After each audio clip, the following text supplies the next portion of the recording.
Hi people! So today ay natapos na natin yung lalagyan natin na pumice stone. Ayan. Lahat na sila ay mayroong pumice stone and ang ganda nila guys. Oh, ang net nilang tingnan. So hapon na ngayon at mayroon pa silang natatanggap na sunlight dyan.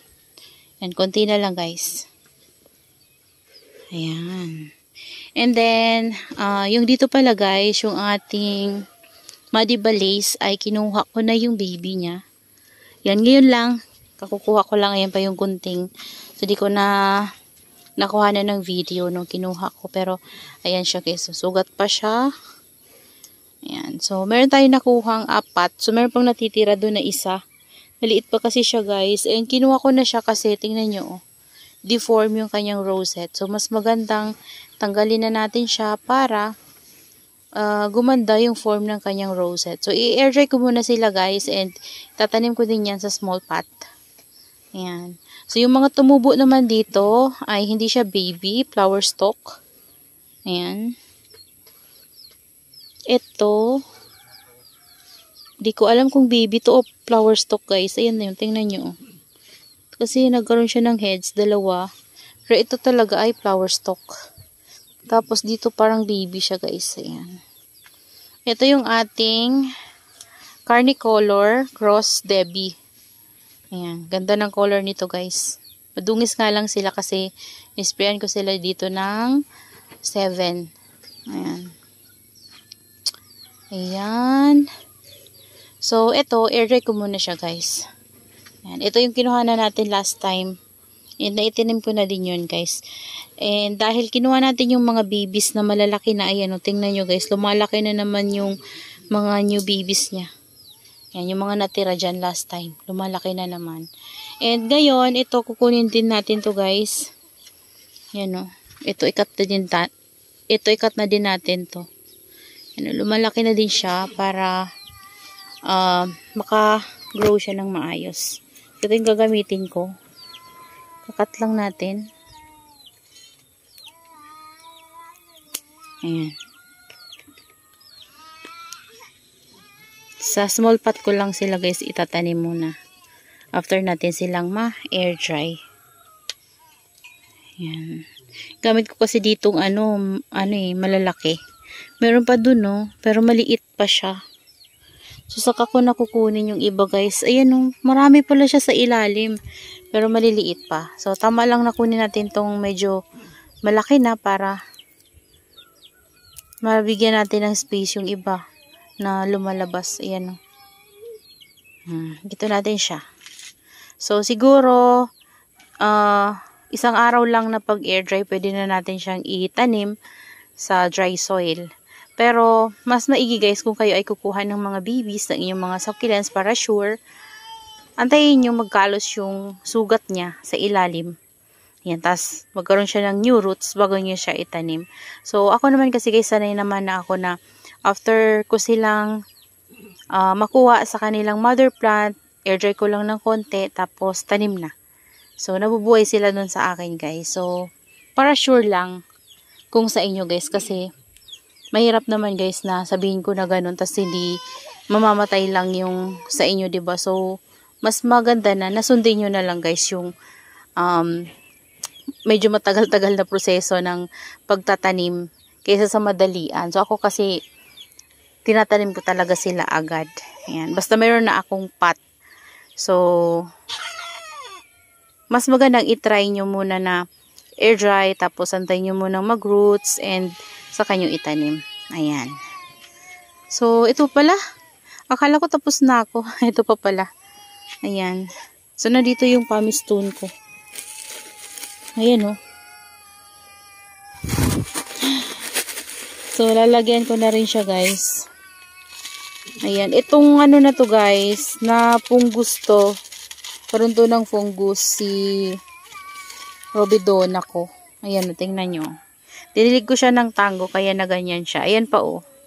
Di ko alam kung bakit, pero kapag ganyan, guys, yung itsura ng inyong Robidona, kung may Robidona kayo, ganyan no.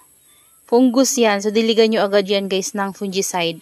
So, yung gamit kong fungicide, sa nagtatanong, meron akong nabasa sa ating comment section. Kung ano daw yung ginagamit kong fungicide, tsaka insecticide. So, ang ginagamit ko pong fungicide ay Tango or Detain. So, yung Tango po ay dinidilig po yun. And then, yung Detain ay ini-spray sa leaves. And then, yung insecticide naman, guys, ay 7. So, ini-spray ko din yun, guys. Minsan, pinaghahalo ko yung 7 at saka yung Tango. Ini-spray ko, tapos dinidilig ko na rin. So, ganun yung ginagawa ko. Yan. Tapusin na natin tong nilalagyan natin ng toppings. Lagyan ko nga to, medyo lumalabas yung ano nito.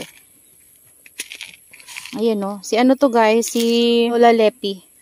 Ayan yung nabili kong Lola Lepi kay Ma'am Herlet's before.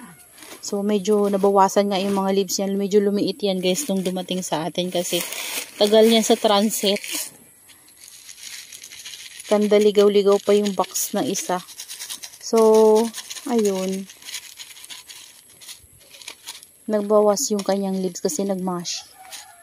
Nagmashi siya. Patagal ng transit. Ayan siya guys. Ayan na. O, diba? Ayan na siya. Tapos ito guys yung isa natin, no. Kailangan na talaga nila guys ng dilig. Kailangan ko silang isok. Ito pa pala. Ano ba yan? Ito pa pala guys, oh. Si Beauty Lily. Ay, tama ba? Beauty Lily ba yan? Ay, hindi. Si ano to? Sino ba to? Kalimutan ko yung name nito, guys. Buti na lang meron ako mga nilalagay dyan sa ilalim. Si Latte Rose. Si Latte Rose pala. Ayan. Lagyan na din natin. Para matapos na talaga ako sa paglagay ng toppings. Ito yung medyo mahirap kapag nakapag-ripat ka na guys, tapos hindi mo pa nalalagyan ng toppings.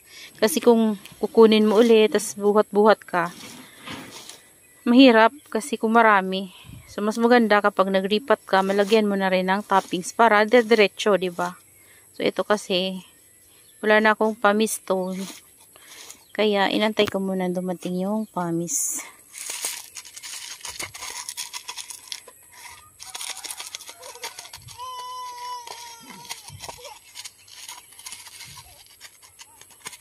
Ayan.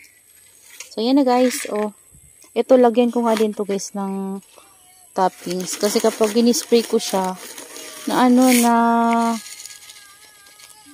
tatapon yung soil mix.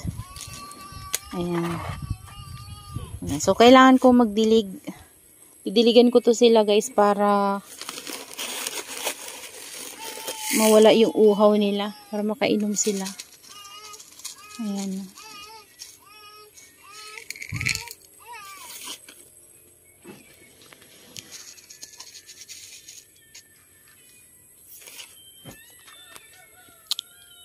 So, ayan na guys. Tapos na tayo maglagay ng topping sa natira natin na succulent. So, kala ko tapos na ako. Hindi pa pala. So, didiligan ko tong mga ito. Mamaya guys kapag medyo kumalma na yung init. Kasi medyo mainit pa yung soil mix nito sa ilalim.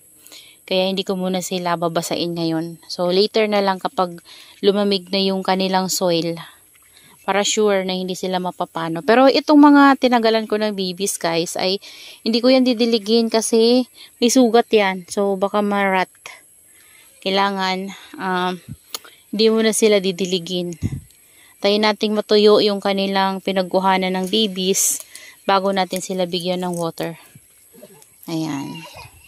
So that's all for today's video guys. Yan, I hope you enjoy watching and see you on my next vlog. Happy gardening everyone. Shout out kay Mama Donna TV, Sir Ernesto Gutlay, Sir Gios. Ayan, mega love shout out sa inyong lahat. At kay Sis Lensky, Ma'am Susan Fable. Ayan, shout out po sa inyo. And kay Grow with Lynn. Ayan, hello sis. Shout out. And then kay Sis Jamaica of Succulent Bliss. Shout out sis. And sa lahat ng viewers guys, maraming salamat po sa inyong lahat, sa inyong panonood. And that's all for today. Bye!